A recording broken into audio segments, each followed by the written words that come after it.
Hi, miserable ka na ba sa bawat simptomas ng anxiety disorder mo? Yung hirap sa paghinga, hindi maabot yung oxygen na gustong maabot, yung parang may nakabara sa lalamunan, matinding pagtibok ng puso, paninigas na mga muscle, ano pa ba? Pagkahilo, sakit ng ulo. Miserable ka na ba? Alam niyo bang may solusyon? Ang solusyon dyan ay cognitive behavior therapy. Okay? So may solusyon kasi ang CBT ay evidence-based, no? Proven na very effective sa mga taong may anxiety disorder, depression at other mental conditions. Okay? So pwede nyo akong kausapin, pwede kayo mag-message sa akin sa Anxiety Disorder Philippines na Facebook. Sorry. Or kung gusto niyo lang ng kaalaman na nasa oras ninyo, pwede niyo ako i-follow sa aking YouTube at TikTok. Yung TikTok kasi mabilisan lang eh. Ang YouTube, yun yung matatagal. Mga 30 minutes talagang puro scientific na information yun. Okay, so my name is Jeremy. Ako po ay merong certificate ng Cognitive Behavior Therapy.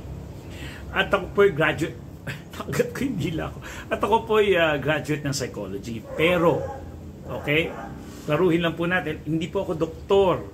Hindi rin po ako practicing psychologist. Hindi rin ako mental health, no? Ako po ay gumagawa lang ng mga videos para magbigay ng information, ng kaalaman, lalo na doon sa mga Pinoy na talagang walang pambayad sa mga therapy, no? So by watching my videos, somehow nagkakaroon kayo ng kaalaman. May pero ulit, importante na kayo ay diagnosed ng doktor. Importante po yan kasi may mga sakit talaga sa katawan na kagaya ng sintomas ng anxiety disorder. So kailangan siguraduhin lang natin na talagang wala kayong physical na sakit at talagang mental lang ang ating problema. Bakit mental lang? Napaka-powerful kasi ng brain natin, no? In fact, kahit yung mga depressed people, may mga pinaniniwalaan tayong mga Pinoy yung mga halimbawa, yung sample lang na nagpapalala doon sa lungkot, no?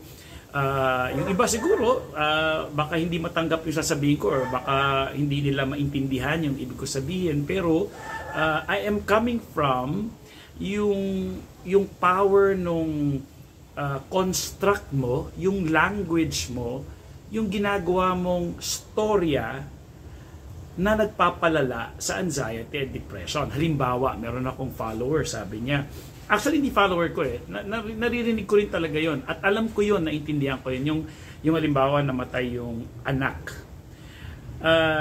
Lahat ng tao namamatay, lahat, wala pong taong nabuhay unless yung sa Bible na talagang umakyat sila sa langit.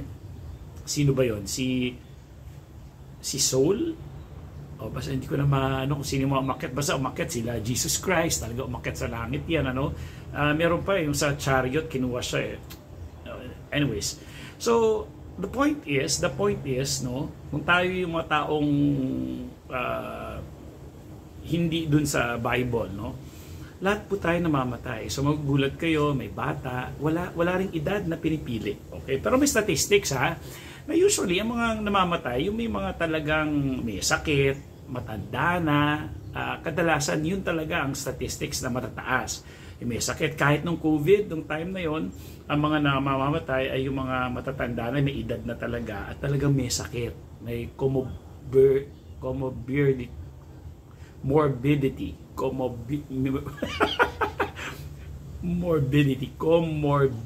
Ayun.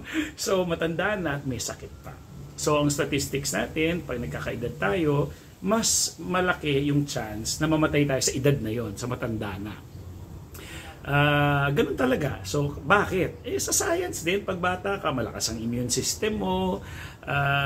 Yung gitnang bata, kasi ang babies din, may hina rin mga immune system nila. Kaya nga sa mga pneumonia, ang mga napapahamak dyan, mga babies, tsaka matatanda. Okay? Pero kung mga 20s ka na, medyo wala ka pa doon sa time na yayao ka, no? Yayao talaga, bigat na word ko, yayao. So the point is, titingnan natin yung science, no? Yung mga evidences, na yung statistics. Anong edad yung mga kadalasang namamatay na? At anong klaseng pamumuhay at health meron sila para mawala sila. Okay? So, basically, gusto ko lang sabihin, lahat naman tayo namamatay. So, going back, ano yung sinasabi ko kanina na nakakadagdag sa depression natin, nakakadagdag sa anxiety natin, yung mga constructs. Yung mga constructs, ibig sabihin, yung mga ginawa nating pananalita, paniniwala sa buhay natin na nagpapalala ng mga anxiety natin or depression. For example, sa depression, okay, namatayan siya ng anak. So, dadagdagan niya yun nung storya na, di ba dapat anak ang naglilibing sa magulang. So, kapag nagkaroon ka ng ganong ideya, talagang sasakit pa yung loob mo lalo. Kasi, naniniwala ka na dapat, which is true naman. Kasi sa totoong buhay, kahit sa science, mas namamatay ang matanda sa bata. Given naman yon. Kasi ang katawan natin, wear and tear. Ibig sabihin, yung katawan natin, habang tumatanda tayo, nanghihina, kumbaga, nagagasgas na natin masyado yung katawan natin. So, andyan yung naninikip na yung mga nerves natin, yung mga ganun. Okay? So, dati science naman talaga. Kaso, yung paglalagay mo pa ng ideya, halimbawa na, kasi dapat ang anak ang naglilibing sa magulang, hindi ang magulang ang naglilibing sa anak. Yung mga ganong ideya, nakakadagdag yun ng depression. Okay, nakakadagdag ng depression. Pero halimbawa, may mga tao rin. Halimbawa, yung may mga religious beliefs na yung iba natatanggap nila by telling themselves na siguro para mawala na yung kanyang paghihirap, kaya kinuha na siya ni Lord. So, siguro yun na yung the best na mangyari. Yung kinuha siya ni Lord dahil, kunyari, nagsasuffer siya sa cancer, talagang in pain. So, nakakatulong dun sa namatayan na sasabihin niya na siguro wala na siyang pain and I'm sure he's very happy na sa langit. So, kapag ganun yung ideya mo, somehow naiibsan yung pain at yung lungkot. Pero kunyari, lalagyan mo ng ganun na dapat kasi, so mas lalo tayong nadidepress because of that. So, didepende yun on how we take in, no, the ideas, yung constructs yung ginagawa natin. For example, ang pinakasikat na favorite kong psychologist, si Viktor Frankl. Si Viktor Frankl, ano siya? Panahon siya nung Nazi, yung mga Jews na kulong, pinapatay, no? May mga chamber pa, papasok sila sa chamber, tapos may usok, mamamatay sila dun sa usok, bata, matanda, no? Pero siya, yung nangyari sa kanya nung nandun siya, nabuhay siya, sumikat siyang psychologist, yung nakita siya ng meaning, bakit nangyari yun, anong ibig sabihin sa kanya nun, no? At ano yung gamit nun sa buhay. So dahil nakita siya ng meaning doon sa sitwasyon na yon, then hindi siya naging ganun ka-miserable. I'm sure very, very hard yung naging buhay niya, pero hindi siya naging miserable. Sasample lang ko rin kayo, halimbawa. Ako, at 20 years old, nagkaroon ako ng anxiety disorder. Ang hirap na may anxiety disorder. Alam nyo ba, 4 months akong nasa kwarto lang, hindi ako makalabas. May doktor ako noon. Ang problema ko yung doktor, hindi naman ako sinabihan kung ano yun. Sinabihan pa ako na baka nagda-drugs ka. Maaari. Kasi sabi ko, ang bilis ng takbo ng utak ko, natatakot ako. So, maaaring sabi niya, baka nagda-drugs ka? 20 years old ako noon. So, anyways, 4 months ako, iyak lang ako ng iyak. Hindi ko alam, sabi ko, ano ba to? Sana sabihin na lang ng doktor sa akin na, syempre wala pa akong alam nun, nabaliw ako para mas naiintindihan ko kung ano yung nangyayari sa akin. Mas gusto kong, mas madaling tanggapin yung sitwasyon ko kasi sinabi ng doktor na baliw ka. Although wala rin ako idea kung ano ibig sabihin ng baliw that time. Okay. Ay ngayon, na-explain ko na yun sa YouTube. So ngayon, na-realize ko, when I started my YouTube videos, sabi ko, kaya pala ako nagka-anxiety disorder para mas makarelate ako at kayo sa aking kwento at sa pagtulong. Ang kagandahan pa kasi, graduate ako ng psychology at nag-aral pa ako ng cognitive behavior therapy. In fact, nag-aral ako ng CBT kasi gusto kong maging maalam, no, with anxiety disorder. Kasi ayaw pumayag na ganito lang to, ito na ba to, mahihirapan ako, ayokong ganon, sabi kong ganon. So nag-aral ako, nagpunta ako ng Australia, nag-aral ako doon, quick certificate lang naman yun. No? Ang kagandahan sa amin, morning, classroom naman lahat, theoretical, kwento-kwento, ganyan, turo-turo, sa hapon, actual. Talaga may actual counseling kami na nangyayari. So, I've realized, ngayon, I'm grateful na nagkaroon ako ng anxiety disorder. Why? Because I think I have thousands of people na natulungan ko. In fact, ang gaganda ng mga comments nyo dyan eh. Sa YouTube ko na nakakalabas na daw sila, bumalik na daw sila sa dati nilang buhay, although may iba na bumalik daw ulit. So, ganun lang naman talaga kasi ang anxiety naman, very normal yan. No? In fact, it's part of our body. Hindi natin pwedeng iwasan yan kasi kailangan natin yan. Gaya rin yan ng joy. Kung napanood nyo yung in and out, yung joy, anger, anxiety, disgust, kung ano-ano pa, no, ng mga emotions natin. So, parte yun ng katawan natin kasi may silbi yan. Ang anxiety actually make us alive. No, makes us alive. So, ang anxiety, yan yung mga tipong yung anak mo ginagabi na, oy anak, saan ka na? So, may anxiety ka na kasi mahal mo yung anak mo. No? Ayaw mo siyang madisgrasya. Kung ikaw rin naman, kahit magbalat ka lang ng mangga, isipin mo, baka masugatan ka, so medyo nag-iingat ka doon. So, that is anxiety also. Okay? And that's okay. Okay lang yon. Ang ayaw lang natin, yung disorder. Yung ba tipong dapat matutulog ka na, hindi ka makatulog. Diba? So, going back, yung anxiety at depression, didepende kung paano natin siya bibigyan ng power. No? Bibigyan ng energy. Like yun nga, yung depression, yung taong namatayan, mas madidepress siya kung maglalagay pa siya ng mga kung ano-anong storya na kailangan dapat na naglilibi. So talagang gulgul ka. Pero don't get me wrong. Importante na tayo ay umiyak, mag-grieve, malungkot. Kasi namatayan tayo eh. Importante yun. Okay? Importante yun. At normal yun. Hindi depression ang tawag doon. It's normal grieving. No? Wala kang problema. Kaya hindi ka pwedeng i-diagnose na may depression ka kasi namatayan ka eh. May rason. Okay? Kaya dapat ang depression, may mga diagnosis yan, may checklist yan.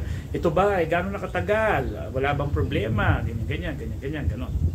So, may daily problems din tayo. So, and for example, mayroon akong follower, sabi niya, nung nagbabayad ako, ang alam lang namin, 40,000 yung utang. Tapos biglang sabi sa akin, nung inutangan namin, 85,000 pala.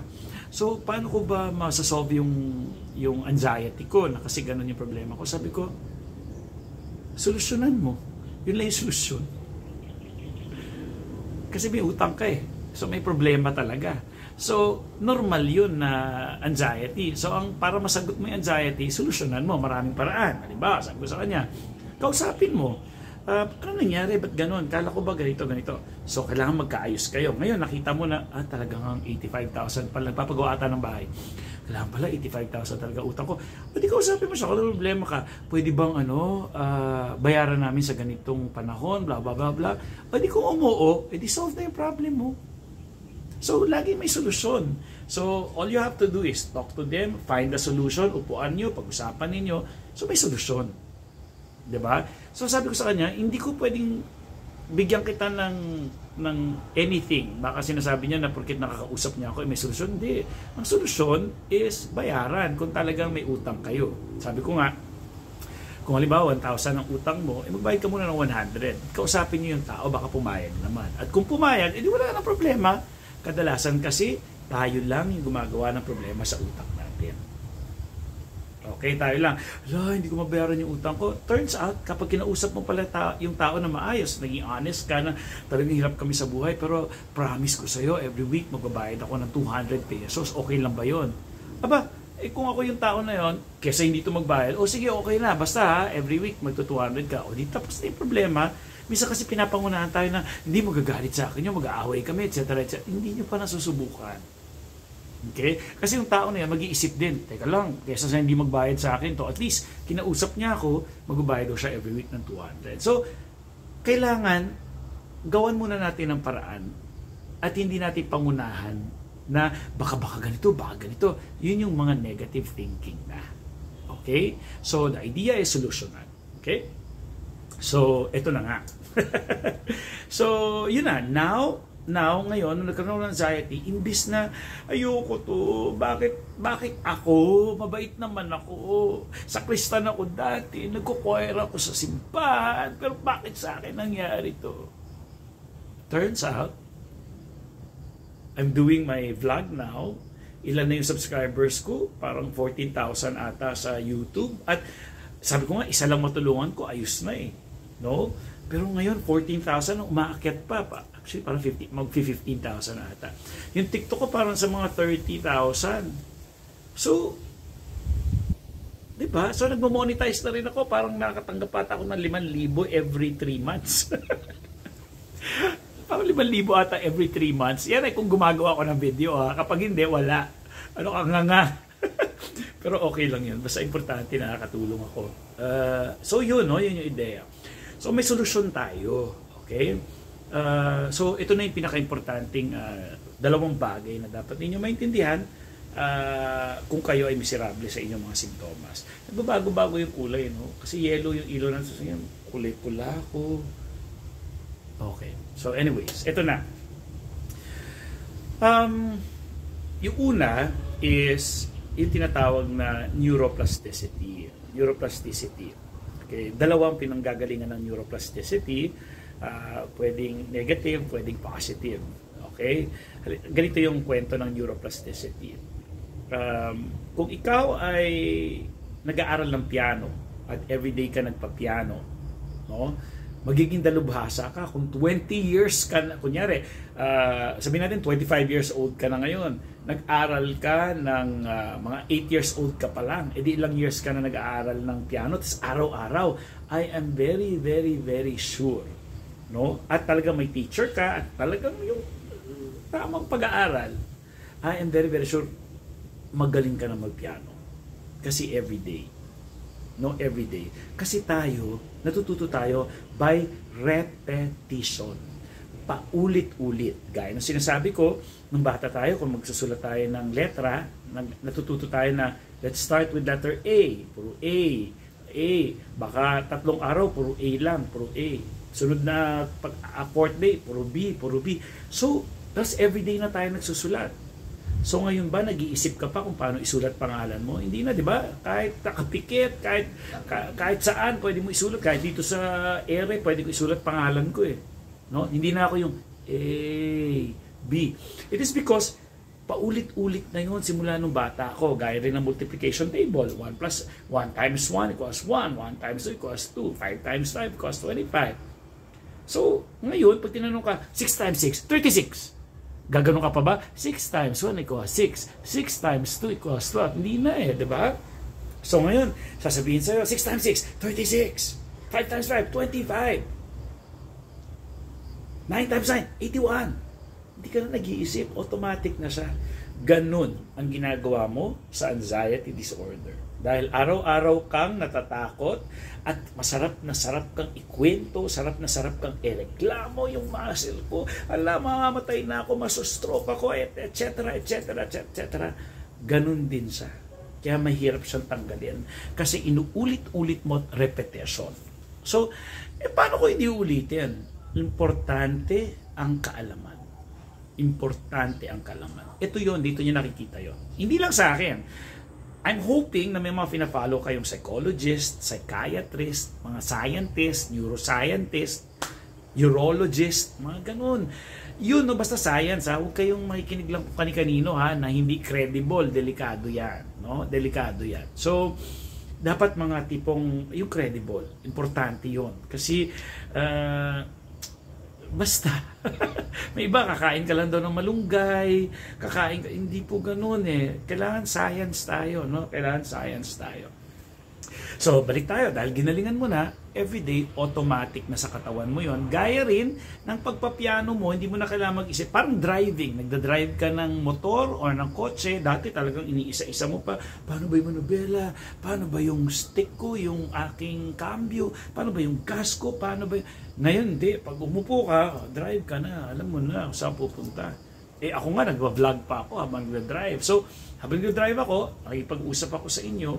So, ganun ang natutunan ko na mag-drive at automatic na siya sa akin. So, dahil ginalingan mo ng matakot araw-araw, naging automatic na rin yung inyong anxiety symptoms, no? Yun yung unang major idea na dapat niyo maintindihan. By the way, pwede niyo akong kausapin, no? Message me sa Facebook, Anxiety Disorder Philippines. Okay? Mag-message kayo doon at mag-usap tayo, no? Kasi medyo pila, schedule na lang natin, pero tandaan niyo may hope.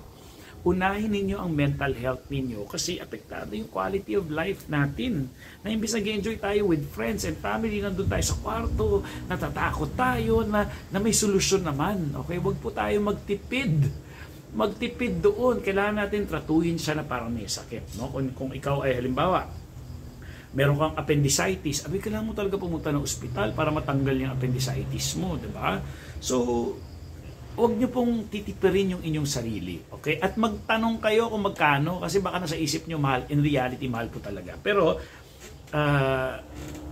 tulong naman ito. So, pag-usapan natin. Alam niyo ito, based on my own experience to, nagpunta ako sa St. Luke's. Kasi, nalaman ko may cognitive behavior therapy na silang ino-offer. So, sabi ko, puntahan ko kaya to. Pupunta ako doon sa patient. Kasi gusto kong ma-experience kung paano ina-apply, no? Paano in action ika nga yung CBT. Kasi ako may background ako. So yun, no? Nagpunta ako doon. 6 sessions yung ginawa ko. May package sila, 6 sessions. Medyo mahal talaga. Kung i-compute ko yung assessment, kasi dalawa may assessment mo na assess ka, plus yung session na 6. May package sila. Nung time ko, hindi ko na alam siguro mga 3 years ago yun, gusto ko lang itry talaga. Gusto ko makita kung paano ginagawa ng actual na therapist ang CBT.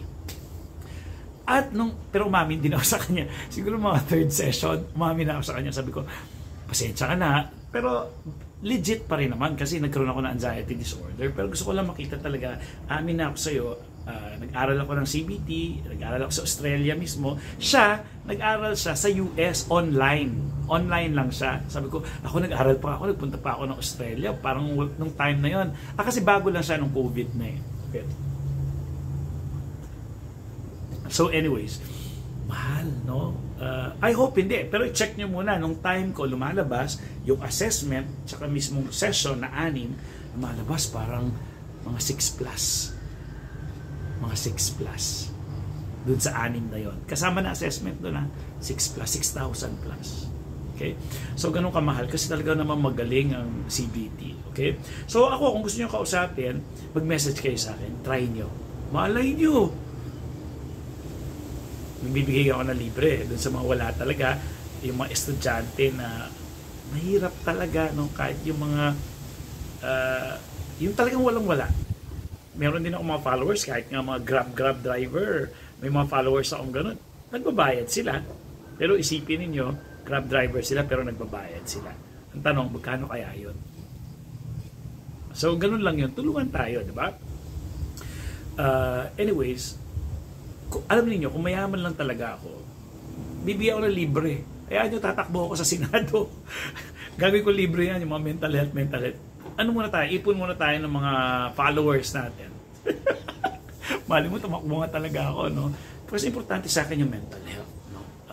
Siguro, yun talaga, na magkaroon ng libreng therapy, tatakbo na ako. So anyways, no? So, yun, no? So, yun yung first, yung dahil sa ginalingan mo, then nagiging automatic siya. Yung pangalawa, ano ang gagawin? Ganito ang gagawin. Di ba, halimbawa, meron kang anak, no? Toddler. 4 years old, 5 years old. Sa grocery kayo, nagtantrum bigla. Mommy, Daddy, I want this, blah, blah. Nag-iiyak, nagwawala. So, sasabihin mo, di ba, minsan kadalasan, ay nako anak, pag hindi ka tumigil, whatever. Iba naman mga sosyal. Okay, don't do that. You tell me kung ano yung what you want. You don't have to cry, blah blah blah, ganyan. So, ito yung maganda. Dapat yung trato natin sa anxiety disorder ganun din. Parang ganito, ito yung gagawin natin. Anak, ayoko nang umiiyak, ayoko nagtatantrums, kailangan maayos tayo, nandito tayo sa grocery or nasa mall tayo. Pag gumaganyan ka, hindi kita papansinin. Tapos, kapag tapos ka na, ayos ka na, saka na kita papansinin. I'll just wait for you, okay? So, dapat ganun din yung trato natin. Yan na naman si anxiety disorder, hindi kita papansinin. Okay, hindi kita papansinin. Kasi alam mong nagwawala lang si anxiety disorder. No? At hindi siya dangerous. Yung anak mong umiiyak, hindi ka kakagatin yan. Nakakainis lang, may discomfort, kakabwisit naman itong anak ko, ibig sa mag-grocery tayo, iyak-iyak pa talaga. Pero hindi yan hindi ka makakagatin ng anak mo. Hindi naman yan, hindi ka masasaktan, hindi mananakit yung anak mo. So, hahayaan mo lang siya na mag-tantrums, mamaya-maya titigil din siya. Kasi alam mong hindi dangerous yun kung anxiety symptoms yan. Again dapat po ay anxiety disorder lang yung pinag-uusapan natin. Kaya sabi ko kanina, importante na kayo ay makita ng doktor at masabi niyang ikaw ay normal, wala kang sakit. Papunta ka sa psychiatrist, mukhang may anxiety ka. Yun lang, ganun dapat. So ang trato natin, naku, ito na naman yung kumakabog yung dibdib ko, nirapan ako, huminga, blah blah blah. Pag gumaganon ka, binibigyan mo ng atensyon masyado yung anak mo. Sige na anak, anong gagawin natin? Anak ko naman, gaganon-ganon palalo, magwawala. Pero kunyari, hindi kita papansinin, ha? Pag ready ka na, saka na tayo mag-usap. O sige, iwan kita dyan. Dapat ganon din. So yung, kunyari, yan na, wala, mag-anxiety ako, alam ko, panic attack ako. Dapat, alam mo na yon. Pero, dapat malalim na yung kaalaman mo about anxiety. Yung alam mo na, convinced ka na hindi siya dangerous. Una, may ebidensya tayo. Ilang years na yan? Paulit-ulit? Diba? Hindi mo pa ba na-realize na, ilang taon na akong ganito? Wala naman nangyayari dun sa kinakatakutan ko. Hindi naman ako stroke, hindi naman ako nakalatak, wala naman akong cancer. Hanggang ngayon, nung last check-up ko, healthy ako. Ano nga ito? See?